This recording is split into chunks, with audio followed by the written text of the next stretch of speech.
Muchas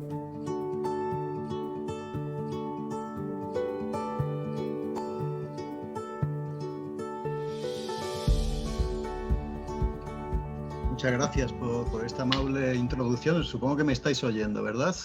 Perfectamente. Muchas gracias. Entonces, explico un poquito el título. Está basado en un trabajo publicado ya en una revista, quizá curiosamente para algunos, de paleoecología, una revista que se llama Quaternary Science Reviews, o revisiones de ciencia del cuaternario, ¿no? Porque en este trabajo nos remontamos incluso a los fósiles de primilla conocidos. Quiero explicar también que una especie sinantrópica es una especie que le gusta estar en el entorno de los humanos, en entornos, por tanto, urbanizados. Y este va a ser el leitmotiv de mi pequeña charla, ¿verdad?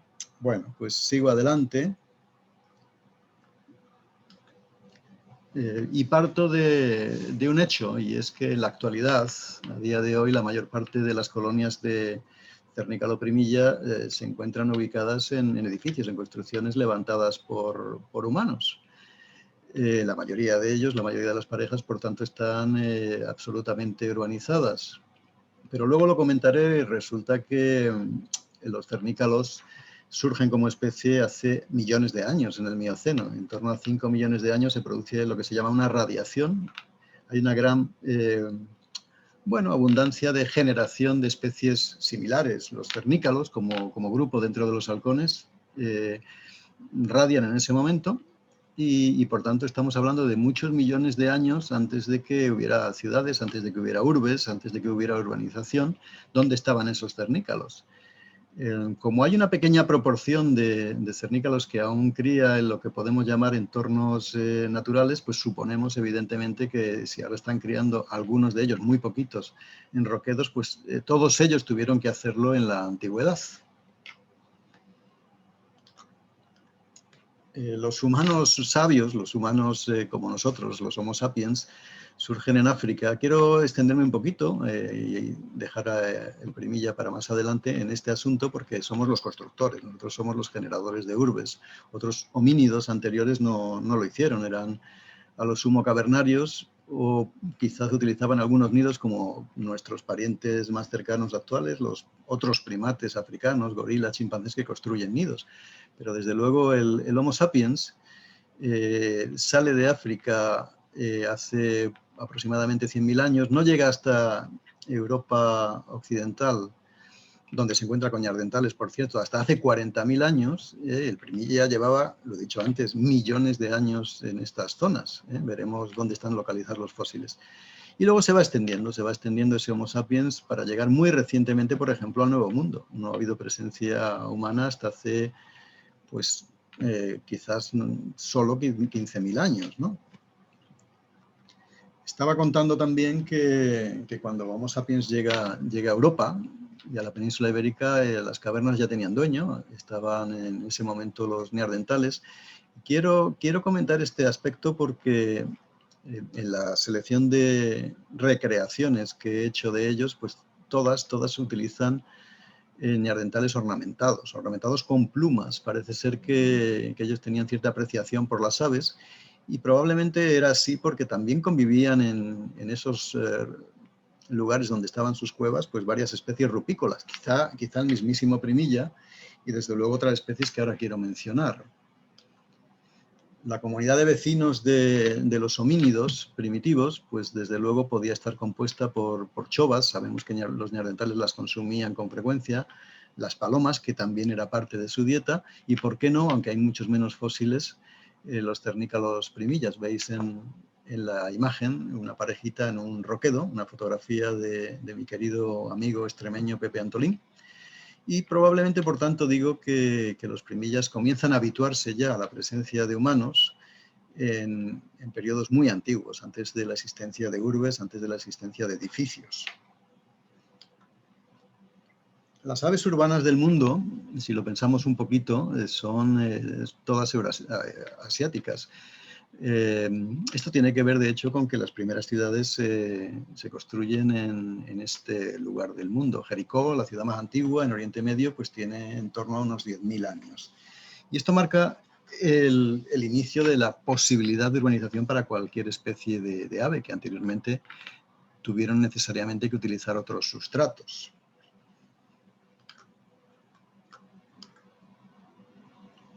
Entre las aves urbanas que probablemente ya acompañaban a los cavernícolas en esas ubicaciones más naturales, pues tenemos las palomas, ya muy modificadas. Ya la columba lidia, pues en las ciudades no tiene las coloraciones y no tiene las características geno y fenotípicas de sus ancestros, una especie feral o semidomesticada, semisilvestre.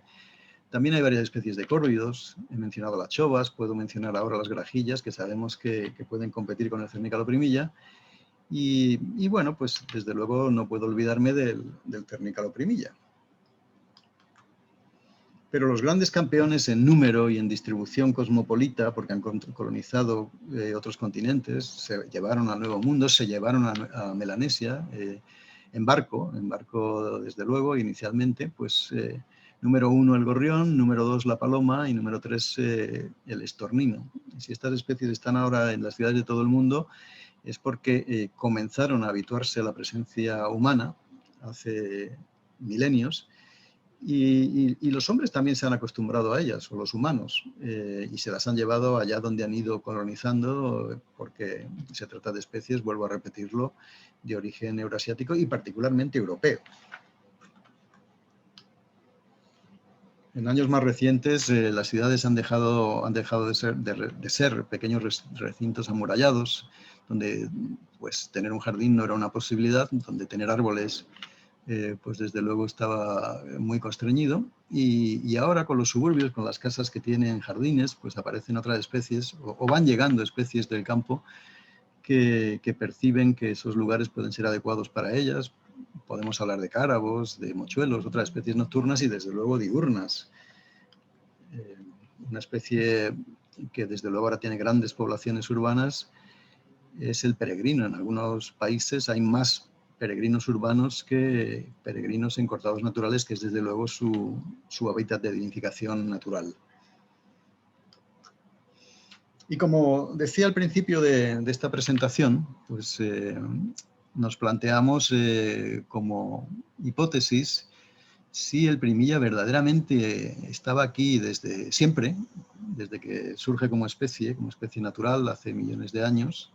Esto nos lo ha dicho la genética.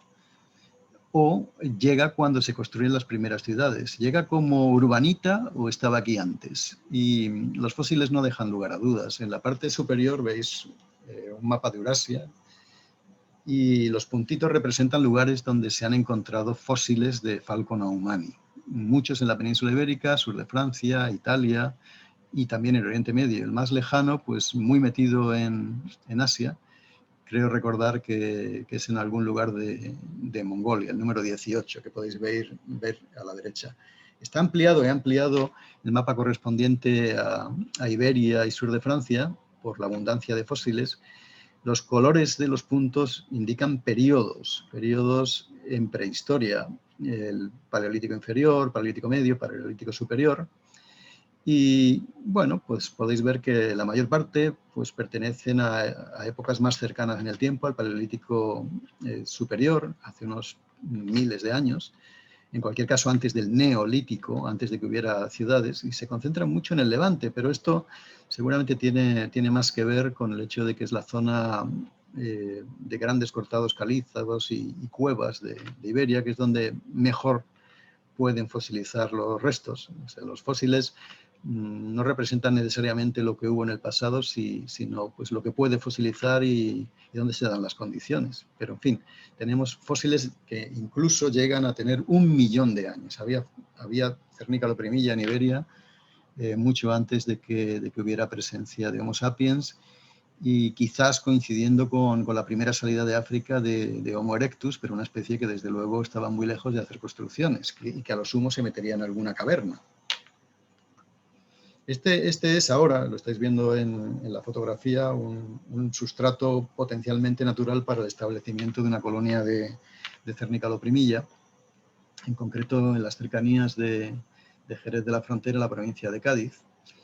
Y probablemente este era el lugar donde durante millones de años, o lugares como este, quiero decir, se establecieron colonias, porque es una especie muy social y este rasgo seguramente también es originario de esta especie concreta de cernícalos. Una especie muy pequeñita, es de los cernícalos más pequeños que hay, es una de las rapaces más pequeñas que tenemos, por ejemplo, en Europa, y por tanto muy sensible a predación por otras rapaces predadoras más grandes. Así que el hecho de juntarse con otras de su especie, la unión hace la fuerza, pues permite que haya más ojos vigilando y no es de extrañar, por tanto, que se hiciera colonial. Además, sus hábitos alimenticios, los insectos son el principal componente de su dieta, pues hacen también que no tenga por qué defender ese recurso y hacerse territorial como su hermano mayor, el cernícalo vulgar, y por tanto, por razones defensivas y por razones del tipo de dieta que tiene, pues el hecho de ser colonial seguramente comenzó muy temprano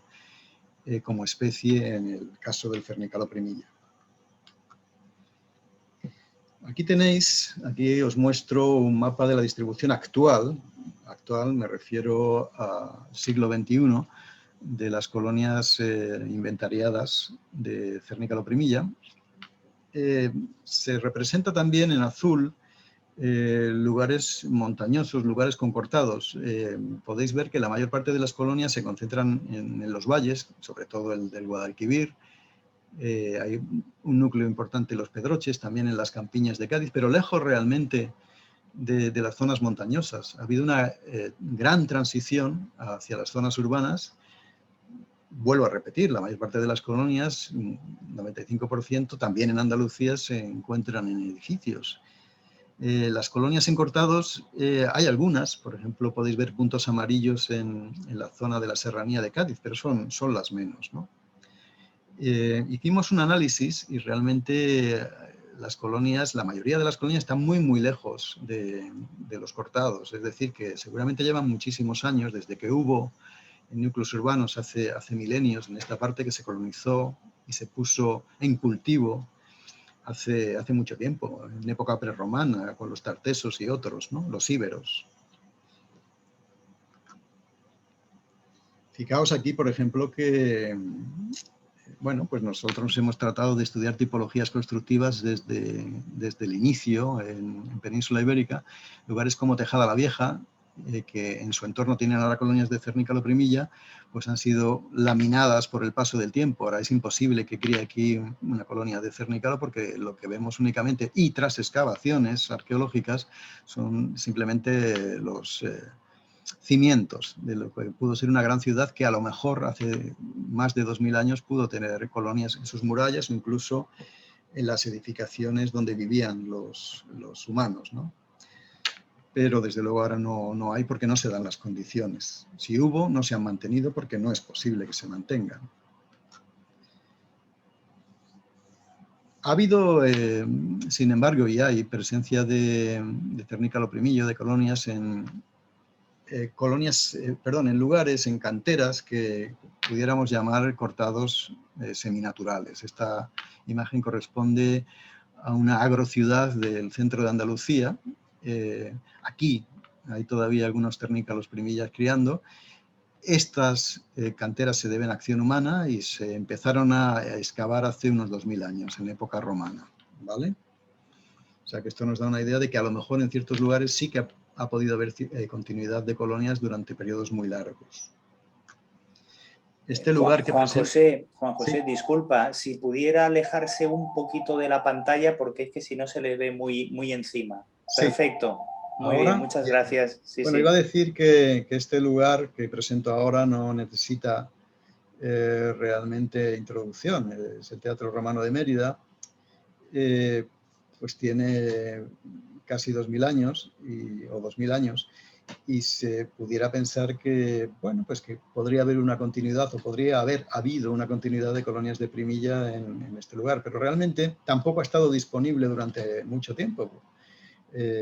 Hay fotos antiguas, finales del siglo XIX, principios del XX, que muestran que este lugar antes de las excavaciones estaba completamente cubierto de derrubios, ¿no? O sea que el hecho de que se puedan mantener colonias de una especie como el Primilla en urbes que han estado funcionales durante miles de años, pues realmente no es siempre posible porque las ciudades han sufrido vicisitudes, saqueos, enterramientos, en fin, que ahora comentaré que la mayor parte de las colonias que conocemos en edificios antiguos no lo son tanto. Aquí estáis viendo una muralla almohade que tiene 1000 años en una ciudad, otra agrociudad andaluza. Los círculos representan nidos, crían en los agujales, pequeños agujeros en estas murallas. A la derecha podéis ver una imagen con uno de estos nidos activos, un adulto cebando a pollos. Esto podría ser uno de los lugares que ha mantenido colonias durante más tiempo, potencialmente. Lo mismo podría decir de algunos edificios religiosos, como la Catedral de Sevilla, a la izquierda en la imagen, o una iglesia del siglo XV en Marchena, provincia de Sevilla también, con muchísimos mechinales, agujeritos en su fachada, ¿no? Y en su torre. Las tejas, la teja árabe ha dado mucho juego y da todavía mucho juego, hay mucho cernícalo criando bajo teja. Llevan aquí también centurias, estas construcciones o este tipo de tejado, ¿no? Y desde luego, sobre todo cuando se descolocan esas tejas, porque los edificios se abandonan o no se mantienen bien, pues ahí entra el cernícalo y puede criar. Hemos hecho un análisis, hicimos un análisis para el estudio que publicamos sobre la potencialidad de distintos tipos de construcciones para albergar colonias a lo largo del tiempo. Primero fueron, lo hemos separado en dos tipos, los edificios defensivos, castillos, murallas, están en blanco, columnas blancas, y aquí se ha representado la frecuencia de colonias que todavía están activas o que están activas, de hecho, en edificios defensivos, en construcciones defensivas, nada menos que 59 colonias en Andalucía. No defensivas, la mayor parte de iglesias u otros edificios religiosos, pues son en cualquier caso mayoría y se acercan más al presente, con una moda en el siglo XVI, pues hace en torno a 500 años. Esto tendrá su importancia a la hora de interpretar cuándo y cómo ha estado criando el cernícalo en estos lugares. ¿Y por qué? ¿Por qué digo esto? Porque realmente lo que es iconografía, lo que es representación gráfica, documentación real sobre qué criaba y dónde criaba, pues es muy poco. Parece ser que nuestros ancestros no prestaron demasiada atención a estas aves urbanas. Casi lo primero que hemos encontrado son representaciones del siglo XVI, tan temprano como obras de Vittore Carpaccio. Ahí se puede ver una especie en un edificio con un nido que podría ser una garza o una cigüeña, pero hay muy poquita cosa, escudos que representan chovas, piquirrojas, Bruegel el Viejo también en el siglo XVI, 1500 y pico, pues tiende a representar aves en entornos urbanos, pero bueno, parece ser córvidos, quizá urracas, no tenemos nada que represente un cernícalo con seguridad, ¿no? Incluso tan cerca del presente en época histórica. Y aquí se recoge, y esto resume quizás pues, todo lo que hemos sido capaces de reunir en lo que se refiere a documentación escrita de algún tipo. Lo más antiguo se remonta a Demócrito, en el siglo IV antes de nuestra era, en Grecia, que habla de unas aves que comen insectos en viñedos. Podía tratarse de un bando de cernícalo primilla, pero ni siquiera es muy probable o ni siquiera es muy seguro. Y quizá las mejores referencias aparecen ya hace 2000 años con Columela en la península ibérica, el Eragaditano, y Plinio el Viejo, también de la primera centuria, que sí que nos describen con bastante detalle colonias de cernícalo en palomares, porque los romanos construyeron palomares similares a los que podemos ver hoy en muchos lugares de nuestra geografía. Hay que esperar siglos para tener nuevas referencias a cernícalos, con Aldrovandi en Italia, siglo XVI, referencias en la península ibérica, tanto portuguesas como españolas, pero ya en siglo XVII. Y bueno, todo cambia ya con los primeros científicos más sistemáticos en el siglo XIX. Ya hay mucha referencia, se da nombre a la especie, de hecho, porque antes no se distinguía del cernícalo de bosque, el cernícalo que llamamos ahora euroasiático o vulgar. Y bueno, pues desde luego ya en el siglo XIX hay multitud de referencias a colonias en edificios. El panorama debía ser muy parecido al actual. La mayor parte de las colonias en edificios de núcleos urbanos. Ya me estoy acercando al final, quizá incluso me he pasado un poquito y quiero daros unas conclusiones. Los primillas fósiles indican que la especie llegó al Mediterráneo antes del Neolítico y las primeras ciudades. Hay muy poca evidencia escrita o documental en época histórica sobre la presencia en edificios, pero debieron estar. Los primeros datos corresponden a romanos, lo he dicho, Polumena y Plinio, hace 2000 años. No hay, sin embargo, curiosamente, colonias en edificios tan antiguos, porque realmente son reconstrucciones. Lo que tenemos en Mérida como ciudad romana o en tantas otras, como aquí en Itálica, en Sevilla, pues realmente se han redescubierto, se han puesto en valor, como se dice ahora, y en los últimos años, o desde que se han puesto en valor, pues la verdad es que no han entrado, que yo sepa, por lo menos de forma masiva, los cernícalos primilla.